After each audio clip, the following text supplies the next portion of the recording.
Yo empecé tocando quena, yo mismo las hacía, y zampoñas. Yo mismo las hacía, cortaba las cañas y las organizaba y las iba vendiendo, tal, y hacía cosas. Porque una persona cercana era de un grupo de música sureña, ¿cierto? Y entonces hacía como mis ruiditos, pero por supuesto yo quería era ser un rockero, ¿cierto? Pero el caso ahí fue que yo entré encholado en profecía, o sea, yo nunca pensé en mi vida, o sea, yo eso lo hacía porque me gustaba hacer sonidos o cualquier huevonada. Pero, y tocaba flauta, pues dulce, en el colegio los ponían a tocar, que es una clase inútil, pues por sobre cualquier cosa, pero estudié guitarra popular en el liceo antioqueño. Yo estaba en la escuela en el momento, estudiaba guitarra, pero el profesor no me supo cómo enganchar bien y me retiré. Y el asunto es que yo a profecía entré encholado. Yo nunca pensé en que yo iba a tener una banda. O sea, a mí sí me gustaba mucho el rock y la escena y todas las cosas, aunque yo era más bien como retraído. Yo creo que los únicos amigos que yo tenía como para el rock eran Gustavo, mi primo, y dos amigos del barrio, y ya cuando te conocí a vos y todas las cosas, pero no más. Entonces la cosa empezó porque íbamos a un concierto en la Villa de Aburrá, en el 80, y unos amigos del colegio y este hijo de puta me quiso hacer una broma, pues, pero bromas de pelados, pues, o sea, cualquier huevonada. Y entonces era que otro amigo de él que estaba en el concierto me iba a decir que tenía una banda y que quería vocalizar en la banda, y me iban a poner a caminar por el barrio y eso iba a cagarse de la risa, era todo, ¿cierto? Y resulta que caminando, ese man se encontró con dos amigos que tenían una banda y que estaban buscando vocalistas, y nos fuimos a conversar y terminé yo haciendo una audición de vocalista y entré en profecía, ¿cierto? Entonces eso fue un asunto azaroso, o sea, yo la verdad nunca pensé que yo fuera a ser rockero, yo pensaba escribir y ya no más. Pero entonces, bueno, rockero como músico, pues. Como músico. Bueno, pero entonces entré en profecía y tal, y yo estuve en un concierto. Yo trabajaba en un bar en el Poblado, que era como subiendo una de esas lomas, no recuerdo en ese momento, Boulevard, creo que llamaba. Boulevard, ¿cierto? El Esmeraldado.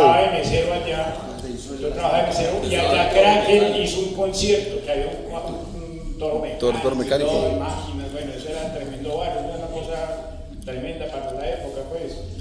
Y yo estuve en un concierto de Kraken. Entonces, un amigo mío del colegio de Ferrín, que era Hugo, el guitarrista de Kraken, y que él ya estaba en profecía, y yo le dije que me diera el teléfono de Elki para yo ir a tomar clases con Elki. Y yo ya había empezado a montar Reencarnación con Federico López Habichuelo. Y resulta que cuando yo llegué a la casa, yo toqué y abrió la mamá y él quien estaba allá al fondo de la casa. Y cuando me vio dijo, yo no estoy, y se escondió. Entonces dije, no, es que yo vengo para una clase y no, él no está. Y ya bueno, me fui y nunca volví a hablar con él. O sea, a mí también me pasó ese asunto. Pero, quién sabe, él tenía como su cuento, no sé. Entonces, eso fue todo. Y la guitarra, yo tenía, digamos, alguna noción, digamos, empírica, digamos que el oído tenía como cierta relación con la música como tal, pero no, yo aprendí viendo, tocando y tal. Y Federico vino a tocar a Federico y yo le explicaba qué era lo que yo quería que hiciera, que yo tenía unos ritmitos, yo ya tenía una guitarra acústica y le mostraba. Él a veces como que dudaba porque él ya sabía más música, por supuesto. Federico ha sido un músico de puta siempre. Y entonces él como que dudaba de lo que yo le decía que hiciera, y él también como que organizaba cosas. Lo sentía extraño lo que vos le decías. Sí. Y entonces, pero ya Federico se decidió porque intentamos un baterista para Reencarnación y nunca pudimos. Ahí estuvo, el Gato fue el primer baterista de Reencarnación, pero ahí estuvo Ricky, él estaba alterado, se ensayó con nosotros para ser capaz de tocar lo de Reencarnación y no dio ni pie con bola. Ahí pasó mucha gente, el Sorpre, petente, pasó mucha gente y nadie era capaz, o sea, yo no sé qué pasó ahí, y en los tiempos o lo que fuera, esas cosas que yo me inventaba, las raras, porque además me gusta y me gusta mucho la música contemporánea, ¿cierto? Entonces los fraseos, las polirritmias, ese tipo de cosas. Entonces eso era lo que a Federico le parecía como extraño. Y un día yo llegué al ensayadero, que era en el sótano de la casa de Federico, y estaba una batería, una chimba ahí. Y yo dije, ¡uy, qué puta batería! Y yo dije, yo quiero ser baterista. No tocar ahí, no, esa ya el gato, pero dale, toca. Parce, yo me siento y yo, tum, tum, y pum, rompí el bombo. Y en esa llega el gato, huevo, ¿qué tal? O sea, como un escarceo. Yo le dije, no, pero yo tengo un micrófono muy chimba, profesional, y te lo doy por el bombo, listo, por el parche. Y era un micrófono que yo le robé a mi hermana, que era cantante, y de esos de cualquier tipo de marca, pero era dorado, entonces eso era una chimba, ¿cierto? Entonces, y ahí empaté yo con el gato, y entonces yo ya empecé a tocar la guitarra, y el gato empezó a tocar, y ahí ya nació Reencarnación como tal.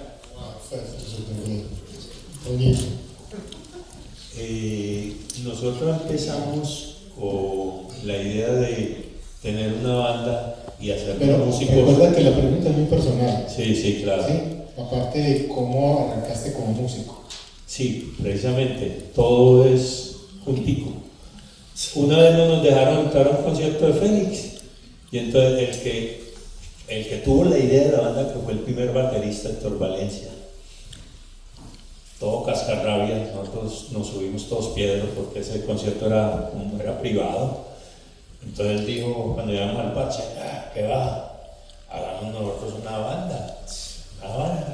¿De dónde vamos a hacer nosotros banda? Si primero no tenemos instrumentos y segundo no sabemos. Entonces el man lo dijo con toda la vehemencia: hacemos los instrumentos y aprendemos. Y ahí nos nació la idea de hacer música, de querer tener una banda. Y nos pusimos a hacer los instrumentos y empezamos a hacer nuestras primeras bullas en el primer ensayo que tuvimos en la casa de ese baterista.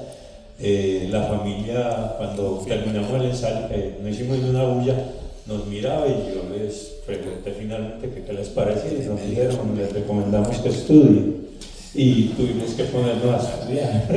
84, no, principios del 83, estamos hablando por ahí de febrero del 83, y así fue. Yo me fui con el primer bajista que nombramos, pues que ni siquiera sabíamos que era lo que había que dar el bajista, y nos fuimos a estudiar un poquito ahí con el señor Merendero por la casa, y ahí nos enseñó el do, re, mi, fa, sol. ¿Vos de entrada a la guitarra? Sí, claro, cuando el baterista, el que va a ser el baterista, dijo, vamos a hacer una banda, ¿y vos qué querés tocar? Yo la batería. ¿Y vos qué? Y yo, la guitarra. Oiga, como me soñaba de bien a ver guitarra, pues. Y así fue, y aprendimos ahí en 2 meses como pinchinchi, y hasta que un día el señor empezó a cantar y es que vámonos, y entonces yo le dije al compañero, vámonos hermanos, esto no suena a rock and roll. Y en mi casa, escuchando en la grabadora, ¿se acuerdan de aquella? Que le después a mi hermana, yo puse a sonar algo porque un amigo vio la guitarra, una guitarra acústica, pues, y dijo, ¿vos tocas? Entonces, claro, yo toco, claro. ¿Y qué tocas? Y yo, esto, y estaba sonando el Leti Funeral, y yo no me sabía nada de eso, y de chiripa, y eché a semana la lata de un compañero de la universidad, y me puse, entonces el oído me ayudó, yo empecé a sacar todas las cosas. Ese fue el primer tema que montamos para Danger, ya pues, el Leti Funeral. Listo, perfecto, muy bien. Volviéndome un poquito a lo que hablamos ahora, mira, Metal Hecho en Medellín, sí, ahí se colocaba en muchos álbumes eso. Correcto. Bueno, con Carlos, me imagino que fue Necromantic la primera banda, no sé si hubo antes otra. Sí, estuve con Toño Toño Agreso, otros proyectos de cover, de heavy metal, otras cosas así, pero Necromantia ha sido Pero bueno, siempre la batería, ¿cierto? Sí, siempre la Ok, batería. ¿cómo fue? No, la voy a resumir como para no alargar mucho la cosa. No, la idea fue hecho que, hermano, mira, nosotros ya teníamos muchos LPs y nos teníamos allá en botella limitada. Entonces una vez eso me dijo, no estamos escuchando la Metal Masacre, entonces ¿por qué no armamos una banda? Y yo dice Toño, no, pues banda, ¿cuál banda? Hombre, si nosotros somos estudiantes no tenemos y no la plata de los altos. Y me dijo, no, hagamos una banda, qué bien. Y casualmente por esos días un compañero se había contado que era del grupo pues, de nosotros, de las veces, de Belén. Y entonces estaba muy embalado y había comprado una guitarra casualmente, una eléctrica. Y entonces le dijimos, bueno, ¿y qué vale eso? No, repunten plata de los árboles y me dicen que, pero necesitas plata. Yo, bueno, la juntamos y igual la compramos la guitarra y yo no sé cómo se la conectamos a un equipo de sonido, pero no sabíamos nada. Y comenzamos a charlanguear, y a mí eso no me gustaba y Checho se embobó. Entonces fuimos donde un compañero que tenía una orquesta. A él inclusive lo mataron hace muchos años, una atracó ahí en esa misma casa con instrumentos y cosas. Y entonces empezó la vuelta, empezó a enseñarle, si usted quiere aprender, venga, yo le enseño. Y Carlos que también está incómodo, no, es que él no sabe qué quiere. Ya miró el bajo, ya miró la vocalización, no lee nada. Y de pronto la batería, no tengo una batería. Y eso fue. Y el hombre, venga, yo se la presto. Más con el apodo de bestia. Claro, ahí me quedé clavado en la batería. Y ese fue el inicio cortamente. Y eso es todo un proceso, ¿verdad? Ya de aprender y conseguir otro integrante. Bueno, vamos a seguir el tema. Ya han hablado mucho de cómo iniciaron con esos instrumentos, si algunos los hicieron, si algunos los prestaron, cómo fue ese inicio con los instrumentos.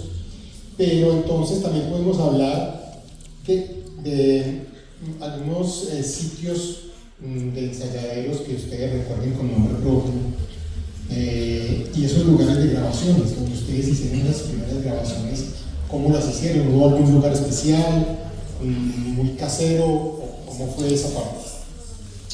Bueno, el ensayadero del Luis Emilio. Ese fue como el primero donde fuimos, donde ya creíamos que estábamos profesionalmente ubicado. Ese queda en Laureles, ahí por Santa Gema hacia arriba. De Luis Emilio, sí. Donde está ahora la iglesia, ¿dónde está ahora?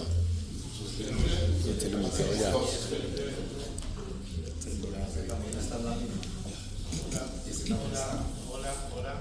Jorge, hermano, estás saboteando el programa. Dos. Sí. Dos. Al frente de donde es ahora la universidad Adventista. Esa escuadra, sí. Pero cuando eso era el Coloco venezolano. Sí. Está viejito, así se llama. El colegio del Colombo.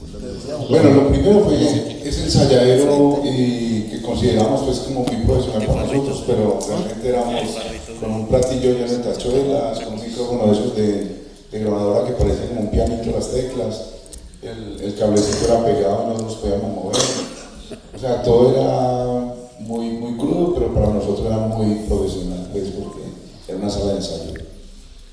Y recuerdo que el primer demo lo grabamos en el taller del Gato, en la Avenida Oriental. Lo grabamos con una consola que nosotros tuvimos en aquella época, que la habíamos comprado a un señor de una heladería de esa época, que eran las heladerías, pues. Y con esa consola grabamos unos demos de la gente de Nueva Fuerza, grabamos algo de Némesis, algo de Masacre, con eso grabamos el alucinógeno también lo grabamos con él. Bueno, y el ingeniero de sonido del demo de nosotros fue Violín. Pero es que El primero, y por eso quedó así. Pero, sí, ahora me acuerdo con Bautista, el ingeniero del Coronel Pérez del Perro. Y luego grabamos el segundo demo con esa misma consola, pero fue con un primo de David, que tenía una banda que se llamaba, bueno, no recuerdo, es que Bueno, pero con esa consola volteamos mucho y grabamos muchas bandas acá en sus primeros trabajos. Pero básicamente fue eso. Bueno, con Ricardo, el detalle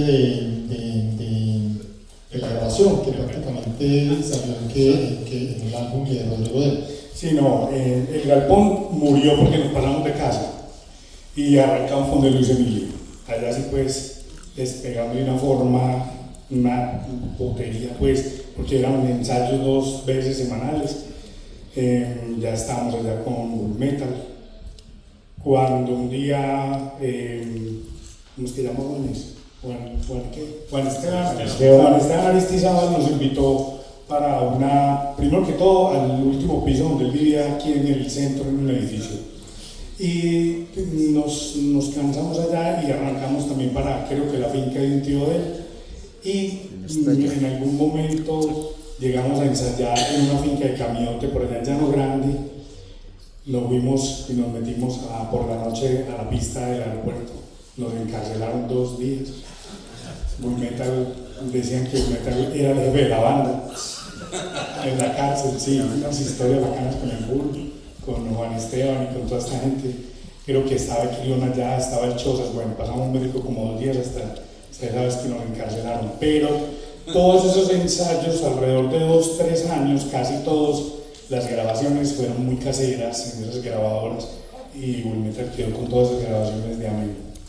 Lastimosamente no hemos podido encontrar casi nada de esas grabaciones y esa fue la historia. El demo primero de Reencarnación fue nosotros tocamos el primer concierto pues así en vivo, fue en septiembre 19 de 1987.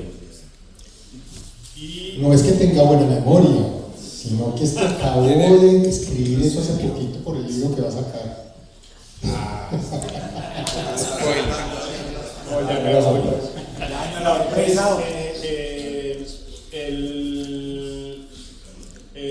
¿qué era lo que está? Dale la pastilla.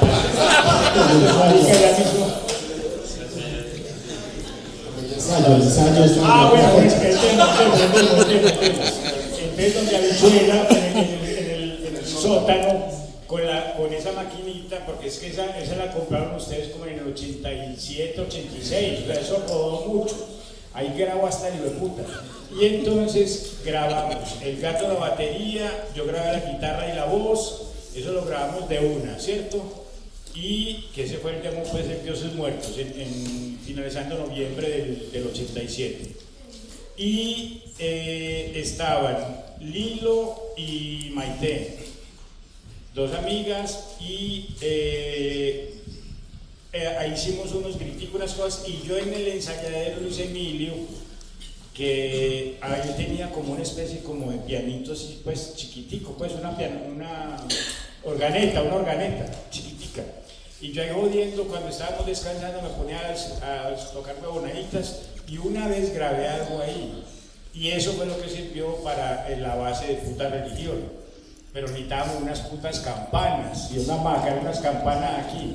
Y el papá de Federico tenía como una máquina como para el césped, pues y entonces quitamos ¿cómo se llama eso? La cuchilla, que es redonda y con punticas, y la colgamos de una pinta y yo le pegaba con un destornillador y esa era la campaña, ¿cierto? Y así fue, o sea, fue exactamente con la misma consola. Muy bien. Sí, los ensayos nosotros era en la casa primero del vocalista y después donde el batero, que en esa casa sí desde el primer piso hasta el último piso pues nos lo alcahuetearon para que sirviera de ensayadero. Ensayábamos con la batería hasta hoy día, sí. Ensayábamos con la batería hecha con cuero de vaca, con radiografías, le poníamos cobijas encima y guitarras acústicas. Nosotros cuando montábamos 4 o 5 temitas, nos íbamos para Luis Emilio. Y allá entonces sí, como decía Alex, uno se sentía ya con sonido profesional. Una tenía de cuero de vaca con unas cobijas grises, con unos soldados para que eso sonara para que... Sí, ese bajo, ese jack de ese bajo, eso usted no lo podía mover porque eso era tremendo. Pero de verdad, o sea, ese ensayadero, hijo de mamá, nos nutrió a todos, porque no era solamente ir a ensayar, sino quedarse a parchar, a escuchar a las demás bandas y a compartir esa energía. Y ya ahí poco a poco pues nos fuimos yendo como a diferentes ensayaderos. En el centro también tuvimos la oportunidad en el Paseo de la Playa de ensayar ahí. Y más adelante pueden otros ensayaderos, pero afortunadamente como los bateristas pues para estar cargando, y en los ensayaderos muchas veces no había todas las facilidades que un baterista quería tener. Entonces los bateristas normalmente eran los que ponían las casas como ensayadero, y hoy por hoy pues, y desde hace muchos años en la casa del batero de Hugo tenemos un excelente ensayadero pues. Muy bien. Bueno, nosotros inicialmente arrancamos donde Luis Emilio, ¿no? Ahí en Laureles. Estuvimos ensayando un buen tiempo. Lo que pasa es que allá yo les explico cómo era ensayar, era una pieza. No tenía ventana, no tenía ventilación, no tenía nada. Entonces por allá llevábamos media hora. Me empezaba a oler a costar de culebrero. Uy, ese calor y esa cosa, eso que nos echara desodorante Mauricio. Entonces nos cansamos de ahí de eso y empezamos a recoger para los instrumentos. Y ahí nos fuimos para mi casa a atormentar a mi papá, a mi mamá. Estuvimos un buen tiempo, ya teníamos equipo, batería y todo eso, pero no nos aguantaban la uña ni el desorden, porque es que decían que iba a haber un concierto y eso ahí afuera, eso llegaba mi papá a perder una mano de gallinazos afuera, nos decía eso, que tal cosa, que la uña. Yo recuerdo casas grandes, Cristo Rey, casas que hasta tenían 2 patios incluso, que siempre hay un patio trasero con su pieza de rebrujo. Y ahí era donde ustedes tenían armado realmente cuando uno entraba ahí y tenían que cerrar y el calor era inmenso. Nos fuimos donde Luis Emilio para otro parecido, pero ya no teníamos que pagar. Bueno, y ahí nos echó mi papá, nos tuvimos que ir para Itagüí, para el Guayabo, lo mismo, otra pieza, tal cosa. Y ahí nos cansamos, nos fuimos porque nos quedamos muy lejos. Y ahí nos fuimos con De Norman, al bajista, para la Magnolia. Y la misma vuelta, los familiares no se aguantan. Y entonces estuvimos así, como bugueo errante de una parte para otra, así era en ese tiempo, y esa fue la vuelta con eso. Yo quería, antes de pasar a la otra al otro tema, realmente hablar del primer álbum de Metaniario que grabamos, pues digamos como álbum, no como EP ni como demo ni nada. Y creo que Reencarnación es una muestra de ello. ¿Cómo fue? Pero vea, yo le digo algo.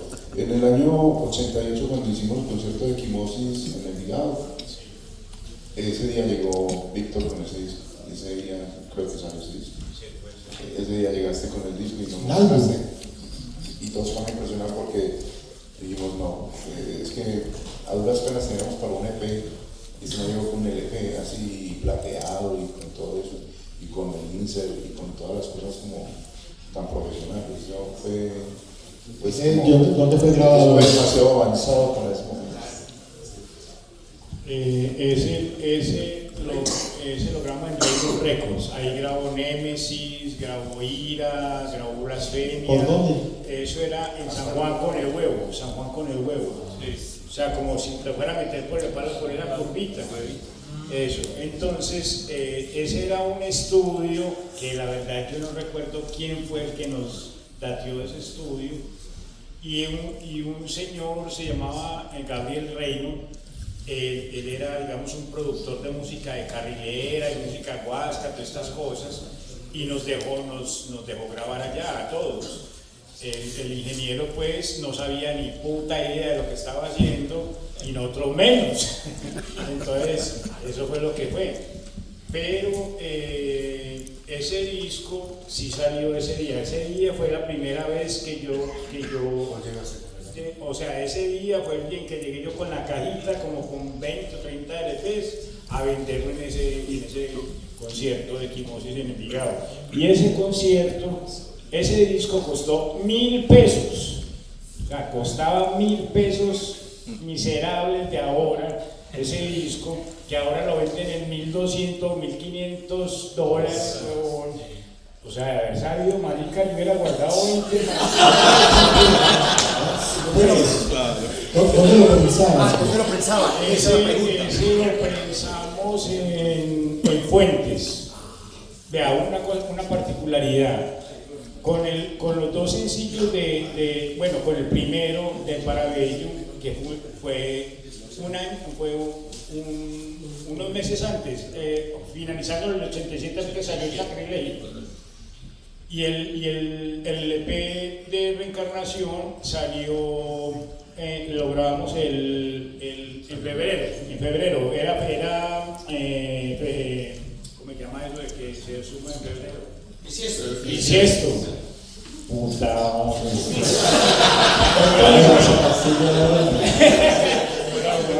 Bueno, no, marica, derecho ya no, man. Acá me pasó. Entonces, Ese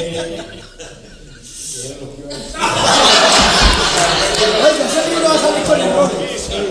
Ese libro va a salir con el rojo. No, lo grabamos los 2 días el día bisiesto, o sea, 28 y 29 de febrero. Y pero ese no sé qué era lo que yo iba a decir. No, es la prensada. El mensaje. Bueno, lo de Parabellum. A Parabellum le pusieron muchísimos problemas por ese disco, toda la cosa, y yo pensé que no me iban a dejar prensar el disco allá. Pero entonces, ¿qué pasó?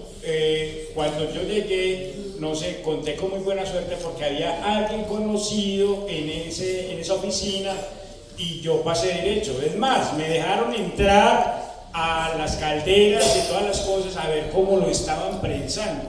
Pues por supuesto no hay celulares, ni cámara, ni nada, y eso quedó aquí y ya no va a estar dentro de muy poquito tiempo.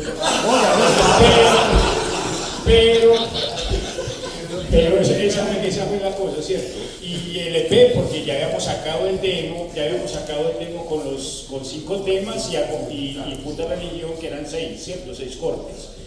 Pero con el gato nos pensamos en hacer una nueva grabación, digamos, un poquito más profesional, ¿cierto? Entonces nos tiramos derechos del LP porque ya había compuesto todos los temas, Nexo Universalis y Reencarnación segunda parte. Y ese ya sí fue otro asunto porque ya, bueno, le metimos violín, yo grabé el bajo, por supuesto un desorden, el hijo de puta, bueno, etc. Pero ya tuvo como otra. Y bueno, lo que dice Alex digamos, como de la producción, pues, como la factura del trabajo. Pero es que yo había estudiado pintura, yo estudié pintura desde los 7 años hasta los 15, primero en la Escuela Popular de Arte y después en Bellas Artes. Entonces yo tenía más o menos, o tengo todavía más o menos idea gráfica. Entonces por eso de pronto se consolidó de esa manera, pues. Pero de resto no. Y salió de primerito, pero no porque hayamos dicho hay que sacarlo ya porque si no, salió pues ya también, o sea, a los 2 meses, o sea, rayando 2 meses salió el primero de La Pestilencia. Que casi que queda de primero, mejor dicho, ¿cierto? O sea, pero son ritmos diferentes. Sí, no, son ritmos diferentes, pero de todas maneras, pues, pero un LP era muy raro, y se demoraron, otras bandas, pues al menos de la escena nuestra, en sacar el LP. Bueno, 40 años. Vamos a seguir con el otro tema, ¿cierto? Acerca de la batalla de las bandas, pero ya se ha adelantado mucho de este tema. Yo quisiera particularizar, incluso en el conversatorio que tuvimos la semana pasada con Jairo Álvarez, Hotel patrocinio que hubo ahí con esto de la batalla de las bandas, y para que, por ejemplo, Toño en Danger nos cuente brevemente ese proceso de selección en lo que ustedes los visitaron, quiénes fueron a visitarlos, cómo se enteraron ustedes de esta parte de la batalla de las bandas, y por último ahí lo que se vivió ustedes detrás del backstage en el momento del toque de las bandas y que después hubo que terminar el festival. Bueno, la gestión para llegar a la batalla de las bandas la hizo directamente Hugo, el baterista. En las emisoras o en la emisora que estaba publicitando, él escuchó, hizo la inscripción reglamentaria. Nosotros en ese momento veníamos trabajando con el nombre de Excalibur, todos empeliculados pues con esas historias, y cuando ya llegó el momento en que se iban a anunciar ya las bandas que habían sido elegidas, hubo entonces, digo, pero ¿cómo que las van a anunciar si habían dicho que iban a hacer audiciones y a nosotros no nos habían hecho audición? Entonces se puso pues en la tarea, habló y le dijeron, no, sí, ¿cómo llaman ustedes? Excalibur. Ah, sí, es que Excalibur ya pasó, pero ¿cómo que ya pasó si nosotros ni siquiera nos han hecho la audición? Entonces ahí se presentó una confusión y buscaron y dijeron, es que hay dos Excalibur y ya pasó una de ellas. Entonces Hugo le dijo, vea, nosotros fuimos de las primeras bandas que nos inscribimos, pueden revisar, y sería injusto que ni siquiera nos hicieran la audición. Pues nos dijeron, al día siguiente le vamos a hacer la audición. Eso era como un miércoles, un jueves, 9 de la mañana, ya estuvo el señor Carlos Alberto viendo ¿Quiénes fueron? esa audición. Vicky True, creo que Raúl también estuvo. Jairo Álvarez. Jairo. Y cuando llegaron a ver con lo que íbamos a hacer la audición y apenas ven esa batería de cuero de vaca y radiografía, se rascaban así la cabeza y fue mamá. Y nosotros con el amplificador de Carlos Mario La Bruja, una guitarra prestada, el bajo aquel de Luis Emilio que no me podía mover porque ella traqueaba ya no me acuerdo cuál era. Total, bueno, toquen a ver qué es lo que saben. Y empezaban a anotar ahí, ¿no? ¿Qué más tienen? Vamos con eso, hágale, escucha. Temas propios, sí, conforme. Tocamos madre. Muchachos, se fueron allá al balcón, se reunieron. Pero muchachos, ustedes van para la batalla de las bandas. Pasan. Y nos solicitaron que tocáramos el tema madre. Madre tocó allá porque fue una solicitud. Por fortuna lo tocamos porque creo que es un tema emblemático. Y hubo respeto. Entonces, como nos dijeron, ustedes pasan, pero tienen que cambiar el nombre. Les damos lo que nos demoremos de aquí del barrio Florencia a Envigado para que cambien el nombre. Los poquitos que habíamos ahí hicimos una lluvia de ideas y alguien dijo Danger. Yo, este momento, no sé quién dijo Danger, pero algún amigo dijo, no, Danger es nombre de perros, cuando los perros le llaman Danger, Tyson y Nerón, algo así, que ahora se llaman Alesoquendo, Alejandro, con apellido. Y bueno, nos acabaron la idea y ya nos teníamos que ir para la universidad, cada uno a su colegio. Entonces yo, si hubiera que decir, pues, a nosotros nadie nos conoce, ese Danger es como sonoro. Sabía el nombre de perro, pues toquemos con eso y después nos devolvemos a Excalibur. Pues 40 y pico de años con el nombre no hemos podido cambiar ni de perro todavía. Esa fue la historia de la batalla de la bandas. Y ya lo que fue eso, ya lo que fue la vivencia, contamos desde lo personal.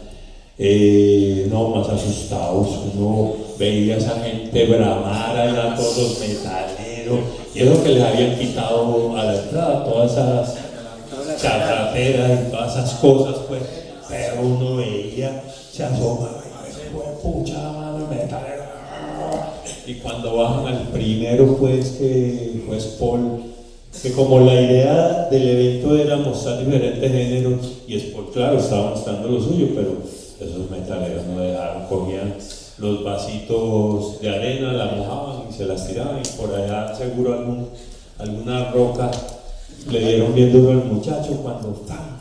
Oíste, tenemos que buscar a esa gente de Espolón, de verdad, la vemos para que nos cuenten la historia también, ¿cierto? Y eso que iba a decir, entre las bandas, ustedes, los músicos que hablaban, ¿qué se decían? Yo compartí con John Jairo Martínez, que en paz descanse, y me preguntaba, hey, ¿qué van a tocar? Nos vamos a tocar el hard rocking de Judas Priest. Sí, bacán. Ay, pero eso tiene armónicos. Sí, claro, todavía no se puede hacerlo.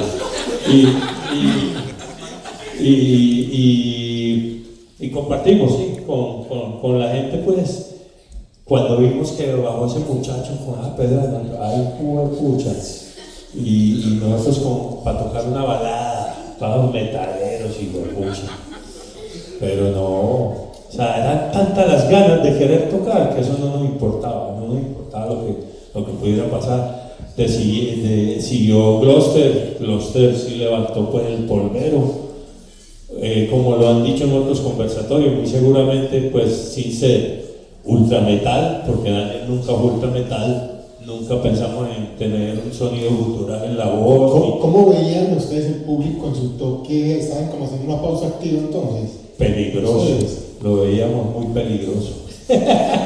No, la verdad es que se veía, pero bueno, mucha agreste, eso era brutal, ver toda esa gente con toda esa energía y nosotros con esas ganas de tocar, no subas y pucha, pasó Gloucester, ¡ay, bacán! La gente pues como conectada con Gloucester, subimos nosotros, arrancamos con el stop de Plasmatic, y como Plasma no pelea, nadie pelea con Plasma de todo, haga de cuenta Black Sabbath. Los metaleros, pues habían todavía algunos radicales ahí como con el vasito y con ganas de tirar. Por ahí en algunos de los conversatorios alguno me dijo, yo ahí te tiré, pero tuve mala puntería. Y cuando empezó el stop, todos los metaleros, cuando llegó el primer coro ya todo el mundo levantaba y ya no había vasos, pues. El segundo tema que hacemos es el Madre. Yo les dije gracias por escuchar, gran respeto, pues total, la gente escuchó y listo. Y arrancamos con el Inconforme y ahí sí, el polvero total. Disculpame yo con la aportación ese día, porque es que allá ese día, como la banda mezclada, entonces, pero ustedes lo respetaron porque mire que estaba para ellos, y ustedes, a pesar de que está tocando pues temas suaves y también del heavy, del hard, y a ellos les fue muy bien porque, no sé, lo respetaron, ustedes salieron y les fue muy bien. Sí, la verdad, pues yo siempre he dicho, pues Danger también es una banda que no ha reñido con ningún género, nosotros hemos compartido con de todo, y digamos que de pronto la forma de ser que hemos sido, realmente pues esto lo hemos asumido siempre con mucha humildad. Vamos a tomar eso. Entonces la gente pues bacanería, y además como nosotros hacíamos los bailes, mucha gente también nos conocía y nos apoyaron, pero cuando ya metimos el Inconforme, que ya era un sonido más raspudito, más pesado, y cerrar con Judas, que Judas, pues, ¿quién pelea con Judas? Entonces, no, para nada, eso fue brutalísimo. Nos bajamos cuando él estaba limpiando la guitarra prestada, obviamente. Llegó, que yo lo comenté aquí en el conversatorio, llegó Alex Fernández con una botella cuadrada que no sabía que era esa vaina hasta hace unos añitos. Una de ellas, Daniel, me dijo, negro, tomaste un chorro que no saben lo que acaban de hacer. Usted no menciona lo que acaban de hacer con ese toque de ustedes. Entonces yo lo miré y le dije, Ale, muchas gracias. Y me hizo levantar pero tómate un chorro y salen con la cabeza en alto, porque lo que sigue para ustedes es muy grande. Y se lo dije en estos días que hablamos y me dijo, salieron palabras premonitorias, porque la verdad fue muy bacano. Y ya cuando lo del tropel, pues nosotros estábamos ya metidos también con parabeño, con mierda, cuando ya por allá se armó ese tropel, a recoger los instrumentos que eran prestados, mijo, y corra. Bueno, vivencias que no, siempre van a salir historias respecto a eso, y esa es la idea acá con el museo, dejar esas vivencias. Los fanzines salieron en esta época, digamos, de una forma o algo muy informal. ¿A ustedes se les acercaban a dejar ese registro de algún manuscrito en ese momento? Digamos, lógicamente, fanzines sí, como Nos Sirve, como Visión Rockera, etcétera. Pero, digamos, medios como El Mundo, El Colombiano o algo así, en esa época, ¿alguna vez los contactaron? ¿O alguna vez también tuvieron en esa época a nivel internacional algún registro que ustedes se hubieran dado cuenta? El que quiera pues aportar en esa parte. A ver, nosotros hicimos en el año 89 con Bull Metal un magazine que se llamaba Necrometal. Y lo hicimos basados en unos volanticos que compartimos a través de intercambio de correos. Entonces ya nos nació la idea de un magazine. Ya después de ahí empezaron a salir magazines y salieron muchas cosas acá. Pero antes yo creo que habían era como unos panfletos, como unas hojitas hechas en unas cartilitas de periódico, que básicamente era como de Nueva Fuerza. Había otra que era Visión Rockera, pero ahí había como mucha denuncia. O sea, todo esto normalmente era como que se fue el agua, que gonorrea, que el gobierno no sé qué. Entonces era como muy... Era muy político. Era un poco izquierdista, porque realmente esta gente sí pertenecía como a un tipo de corriente de izquierda y casi que... Yo digo que incluso alimentaba el radicalismo que ya existía. Claro, y ellos incluso de ahí dividieron mucho ese término de burgués y lo del término como de lo de las comunas, como lo del obrero, todo eso, y defendían mucho como ese radicalismo por el metal. Era por eso, porque consideraban de que el metal venía esa parte más sufrida, incluso las guitarras eran muy difíciles conseguirlas, entonces como una pertenencia. No había sonido, no había estudio, como en otras partes de la ciudad que sí tenían buenas guitarras, tenían profesores de guitarra, tenían un acceso a métodos de guitarra, mientras que los de los barrios no tenían nada, no teníamos nada, y no era fácil coger una guitarra y conseguir un profesor que te enseñara unas notas que fuesen a hacer rock, que no era ni metal, era rock. Entonces, sí, volviendo a los magazines, pues primero nacen como unos panfletos, como más unas denuncias, más como, y por ahí una o dos partes donde decían, hay una banda aquí en el barrio y tal cosa, pues se hacían 3 o 4 preguntas. Pero ya luego sale Visión Rockera, pues empiezan a sacar otros números donde ya empiezan a entrevistar bandas. Y ya se crean magazines pues en toda la ciudad. Yo creo que Cipriano hizo uno, en Río Negro se hizo otro, Piolín hizo uno.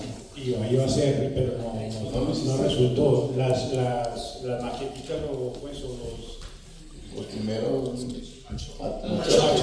los machotes, Marcelo Arroyave quedó con todo eso, igual que con los machotes de las letras de alucinógenas, tiene todo eso. Se iba a llamar de acá, de acá, o sea, aquí en Medellín, pero nunca lo terminé. ¿Quién sabe qué pasó ahí? O sea que muchos de esos escritos eran opiniones por los mismos que armaban y escribían los fanzines. No hubo así como alguna entrevista medio oficial como para ir y llevar allá a esos fanzines, que ustedes recuerden. No, pero sí hubo Necrometal. Nosotros con el Noveta lo hicimos. Tempus Mortis, el de Cipriano, también hubo ahí partes, No Sirve también hubo cosas ahí, Herzain, por supuesto, y además Herzain tuvo un contacto con el exterior. No, Herzain en el 89 empezó con sus escritos y con esas presentaciones.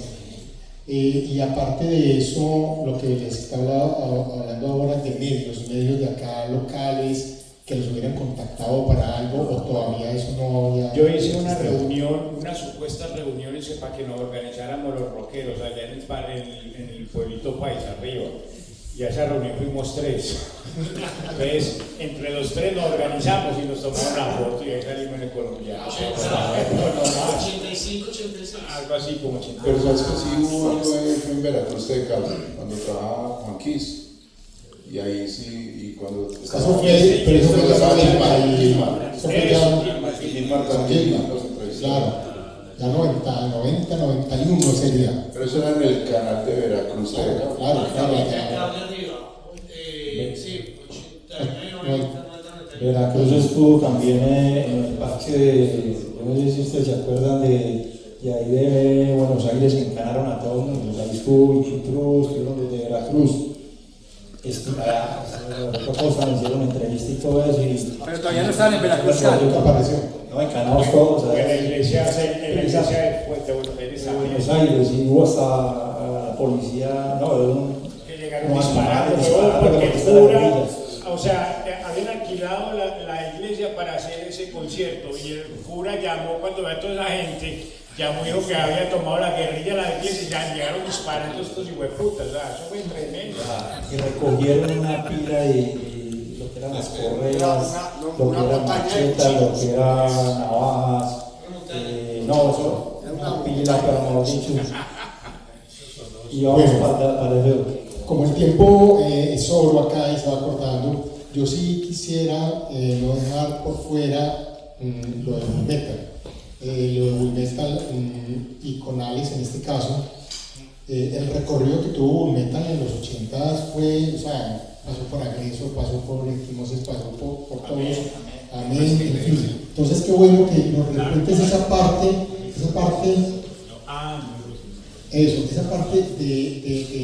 de lo que estaba haciendo, porque él estaba como enlazando también, al hacer todo eso, participar en tantas bandas y todo, estaba enlazando todo ese movimiento que llegó incluso a conectarse tanto con el exterior, con Noruega.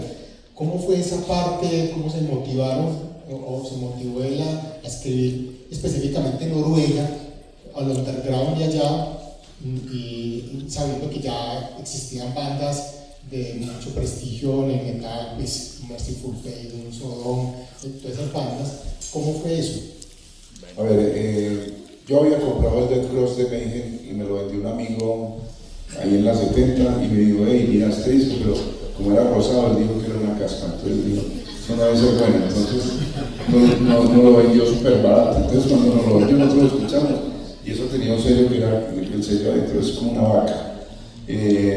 Entonces el man ese ya había visto eso y no le llamó la atención pues para nada, entonces casi que nos lo regaló. Cuando nos lo regaló adentro había un cupón que se llenaba y que se podía diligenciar a través de lo que se llamaba un IRC, que era como un cupón libre de correo.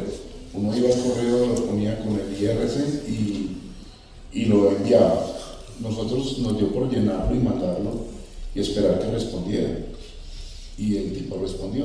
Y el tipo dijo, yo enlazo todos los cupones y quiero saber dónde están mis discos y quiero como tener contacto con toda la gente que ha conseguido este disco de Mayhem.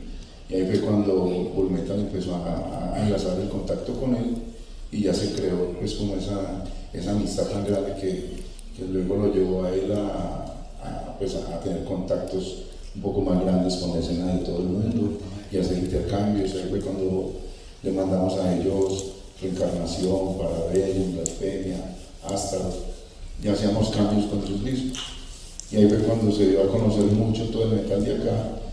Incluso ellos de ahí fue que empezaron a sacar la influencia para el sonido del black metal, porque realmente hay algo que no lo comentan mucho, eso lo comenté yo un día ahí en una charla que tuve en el Inferno Fest en Noruega, hablando de que realmente Mayhem era una banda tipo Napalm Death, Carcass, ellos querían sonar así.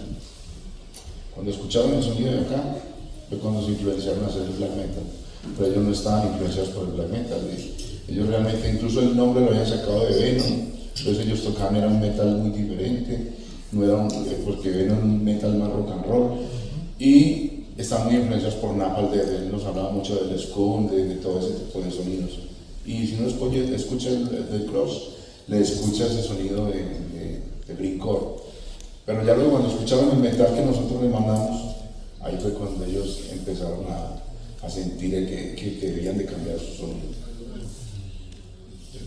Sí, entonces vos consideras, qué pena, me voy a meter aquí, vos consideras en tu visión personal y con lo que estás contando, vos validarías digamos, ese teléfono roto que ha funcionado tantos años, donde se valida el hecho de que el metal metal o el ultrametal realmente influenció, al menos al medio? Pues. Que sí lo influenció. Cuando uno está en Noruega y habla con los plaqueros, ellos entienden que el sonido vino de Sudamérica, o sea, ellos intercambiaron con toda la gente del mundo dónde llegó el Mayhem, dónde estuvo el Death Cross, a través de los cupones que la gente respondió. Entonces él decía, yo quiero saber dónde está cada disco y el número del disco, porque el disco venía numerado. Entonces ya tenía un orden. Pero él se dio cuenta de que todas las bandas o toda la gente que estaba escribiendo éramos los más crudos, los que más teníamos un sonido más diferente, éramos los sudamericanos. En ese caso, Sarcófago, lo primero de Sepultura, lo primero de Vulcano, luego lo de Parabellum, luego lo de Astar. Que si uno escucha lo primero de Sarcófago y lo compara con un Parabellum, se da cuenta que el sonido más similar hacia el black metal lo tiene Parabellum. Entonces sí es válido y es muy acertado por todo eso que nosotros vimos, por lo que él nos contó, por lo que yo pude ver en las cartas a través de lo que me mostró Mauricio a mí, y él estaba apasionado con el sonido de Sudamérica. O sea, él decía, nada en el mundo me suena como el metal que ustedes hacen ahí. Muy original, decía Mayhem. Pues yo me escribí con Dead, o sea, yo llegué a recibir 2 cartas de Dead. Lo que pasa es que en esos momentos nosotros teníamos una mentalidad, digamos, como dije ahorita, muy endógena, muy restringida. Era un asunto pues que, o sea, dar el paso, que por ejemplo yo siempre he dicho que no es un asunto peyorativo, y he hablado con vos. Sí, yo considero que hubo como 2 momentos en esos inicios del metal acá. Estábamos nosotros, digo nosotros, pues para ver una Reencarnación, Blasfemia, esas bandas, y el siguiente paso, digámoslo, llamémoslo la segunda generación, comenzó con Masacre, Tenebrarum, estas bandas, pero yo concibo que nosotros, antes de ellos, teníamos un radicalismo tal que es que incluso portar una camiseta era caspa, era cierto, o sea, eso era vender el metal. Éramos muy radicales. Sí, yo me acuerdo que si llegamos de tenis a los parches, sí, éramos había problemas. Si eran blancos, peor. Sí, o sea, pero dibujos eran una caspa. Sí, no, pero es que llegaste en platina. Sí, señor.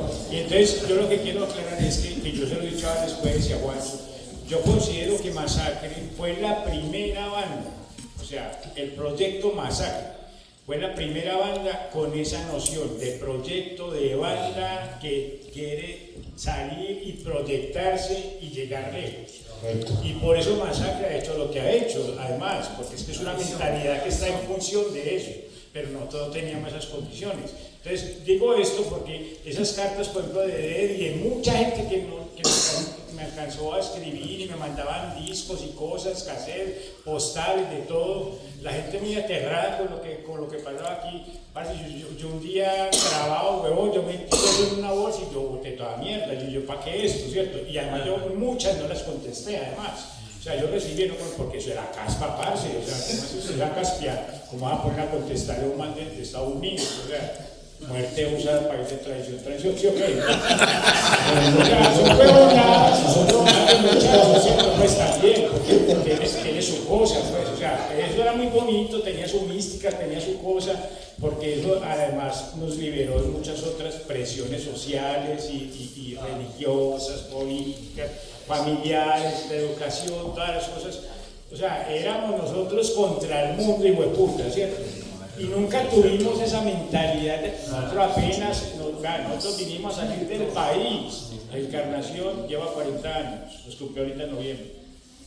Y, estamos en noviembre. ¿Te acordaste, Pionín, que estamos en noviembre? Pero nosotros vinimos a salir del país hace 6 años. Por primera vez, a Lima, Perú, hicimos el primer concierto a los 35 años. Pero hay incluso una anotación, esto es muy importante, y dar las contradicciones tan grandes afuera. Kraken puede ser la banda más comercial de Colombia, tal vez, y es la que menos conocen afuera. Y estos que son los más underground, que es Reencarnación, Ástaro y Blasfemia, y Busque para allá, Inteligencia Muerta, la de Harold, y todas esas bandas así crudas, Babilonia, afuera las conocen, o sea, afuera vos ves manes con parches. ¿Dónde mandan a hacer eso? Los mandan a hacer ellos mismos allá. Pero uno no ve un parche de Kraken, pero sí ve los de Parabellum, los de Reencarnación, las camisetas. Y ellos tratando de ocultarse y de mantener el underground. Y afuera antes los tienen como antes más comerciales. Perfecto, muy bien. Bueno, Fuera coronar ya, más de negros, el tiempo se nos acaba. Muchas gracias, ¿verdad?, por haber asistido acá. Gracias a todos ustedes, ¿verdad? Yo creo que íbamos a cerrar con una reflexión de todo esto del metal medallo, pero hemos hablado mucha reflexión y muchos cuentos de este aspecto que en el año entrante esperamos ir reforzando, ir adentrándonos un poquito en cada una de esas temáticas. Eso fue algo generalizado y espero que así sea, pues, Sí, la idea es, estamos raspando la superficie de nuestra historia, ¿sí? O sea, no podemos pensar que hoy entendemos todo ni hilamos todo. La idea es que el próximo año podamos ya adentrarnos en cada una de las bandas, ¿sí?, para dedicar todo el espacio que se merecen. Entonces, esto apenas es como una especie de introducción, por las cuales les quiero a nombre del museo dar las gracias. Unas noticias aquí al margen. Ayer estuve reunido con Hilda de Visión Rockera, y vamos, próximo año, novedad también, para mis compañeros decidimos que vamos a sacar un libro en homenaje a los fanzines, ¿sí? Eso en el 2027. Lo otro es que, como este es un espacio pues en alianza, pero no es nuestro espacio, ya tenemos que dar por terminado el evento, pero nos despedimos de las redes y aprovechamos aquí con todos los muchachos pues como para tomarnos fotos para el registro, etc. Quiero que por favor le demos un aplauso grande para los muchachos.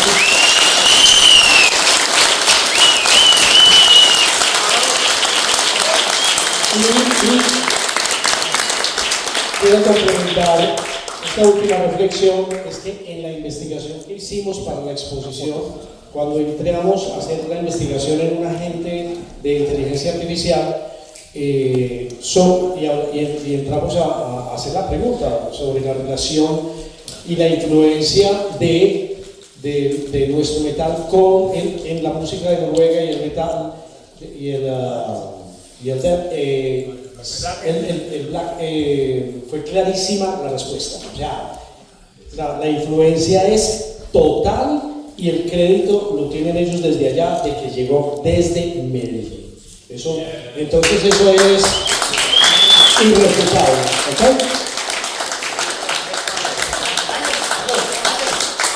Alex, ¿existe alguna carta después de la muerte de Ulmeta de esos intercambios que hacían por apartado aéreo? ¿Existen las evidencias?